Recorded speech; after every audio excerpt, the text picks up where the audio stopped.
dream is to be elected to public office someday. As I was sitting out in the back making my calls, my nervous calls, I got a text message from Logan. I gave my card, and this is what he wrote, and I want y'all to hear this.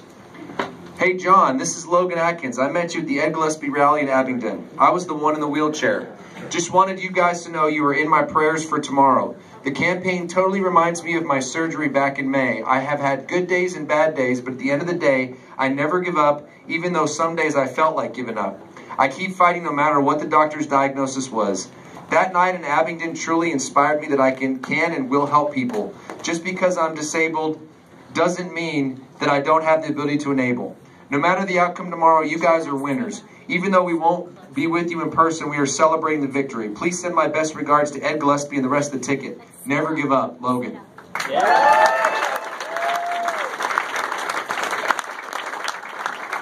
I got one thing more to say. We are going to win tomorrow. Yeah. Thank you, Chairman Whitbeck. Let's give a round of applause for Chairman Whitbeck. He's been leading our party. He got us out of the red and into the black. And now he's going to get us out of the blue and back into the red. Y'all, I'm Pete Snyder, and I have the great honor of being Ed Gillespie's campaign chairman.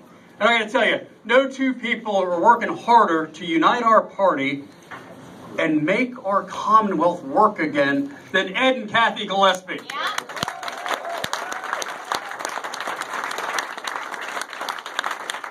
Now, I've also had a great honor of meeting so many different people on the campaign trail, and I really got to know our next speaker over the last 10 months or so. And I got to tell you, as you all know, because you're all involved in politics, you get to know someone when they're on the campaign trail, right? You get to poke and prod and ask questions and squeeze the Charmin a little bit, right? You get to know folks, and you get to know when they're in front of crowds like this, hometown crowds, on how they respond. And I got to tell you, the other night in Chesterfield, in front of his hometown crowd, y'all were eating it up for John Adams. Because you know he graduated from VMI. You know that he served our nation in the Navy. You know that he's been a fantastic lawyer, and he was a clerk for Justice Thomas. And you know that he has a plan for Virginia, and he, as Attorney General, is actually going to enforce our laws. Imagine that. But you also get to know someone when they're in front of a crowd that might not be the same. And I was with him a week ago in Mark Herring, his opponent's home Senate district in Loudoun County. It was a friendly crowd. It was our faithful. But I got to tell you, there was a moment there. They were listening to John, and they really liked him. But then they realized something, and they kind of froze up a little bit. And I saw it. And they said, "Wait a minute. I like this guy. But if he's successful, he's going to send Mark Herring packing home to us. And we might not want that. But we love John Adams. Y'all love John Adams. Our next Attorney General of the Commonwealth of Virginia, John Adams." All right. What a crowd. How are y'all doing? Good? Look at this. All right. So let me ask you this. Do you feel it? Yes. Yeah, do you feel it? Yes. All right. Let me tell you what happened to me.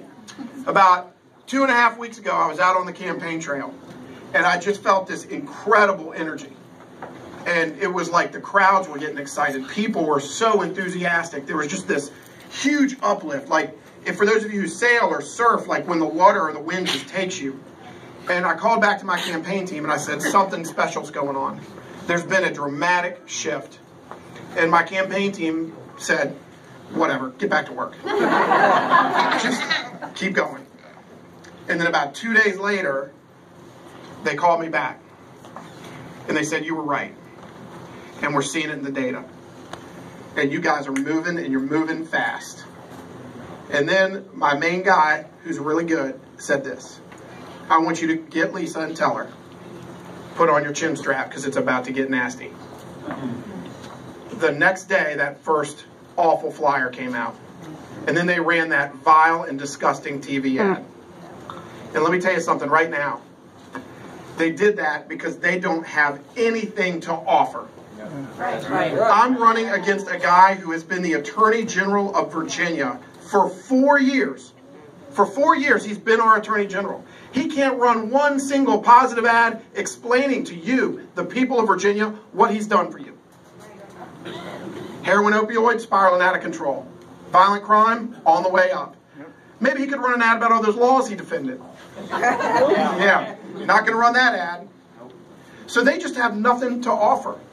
So then let me tell you about another story. I was down at the fair, the Virginia State Fair, and I was working the hot dog line. Hot dog lines are funny things. Funny things happen in hot dog lines. It's not like this crowd. It's kind of a coin flip. Not sure what you're going to get. And I'm going down and I'm shaking hands with everybody. And I get to a young woman and I say, "Hi, I'm John Adams." And she goes, "I know exactly who you are." Ooh. I said, "All right." She said, "I want you to know something. I am a liberal, activist, female lawyer. And I work in the Attorney General's office." And I'm thinking, all right, this is going to be a tough one. And then she said, "And I don't particularly care for you or anything your party stands for. And that is why it is going to pain me so much to vote for you on November 7th. Because she knows that's not an isolated incident. It's just the most fun one to tell. Because she knows the law matters. Yes. She's a lawyer and she knows the law matters. And men and women have given their lives so that we can govern ourselves the way we see fit. And in the Commonwealth of Virginia, the citizens of Virginia deserve to have an Attorney General that will not pursue their own political agenda, but will defend the laws we, the people of Virginia, pass. And I'm going to do it, and we're going to win it tomorrow. You got it? All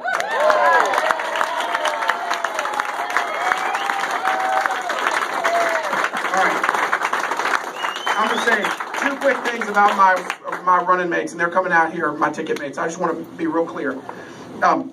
First, Ed Gillespie. We're getting down to the wire, and we're having a little fun on the campaign trail. I've been poking a little fun at Ed, to be honest with you, because it's getting down to the end. You may not have heard, but he has 21 detailed policies. Anybody heard that? Yeah. So many that he had to open another website. Yeah? He's like that kid in class that always turns his homework in early and gets extra credit. When President Bush was in town, there's this wonderful moment. He's up on stage, and he turns and he goes, "Eddie, you know not everybody's going to go read all those things, right?" And we all laughed, and poor Ed, he was like, "Really?" And you know what's funny? So I tease him about it. You know what's funny? They matter. Yeah. They matter. And that is the reason we started closing in the polls those 2.5 weeks ago. Because Virginians got back from vacation. They started to focus on what's going on in the Commonwealth, and they saw a leader who has a clear vision for the Commonwealth of Virginia, and I'm proud to be his running mate. Now let me tell you about Jill Vogel. Great lawyer, wonderful senator, and a great woman. And when we sweep tomorrow, we're going to make history, and we're going to elect the first female lieutenant governor in the history of the Commonwealth of Virginia. All right. Everybody get out there. We only got a few hours left. You call everybody you know. God bless each and every one of you. God bless the Commonwealth of Virginia.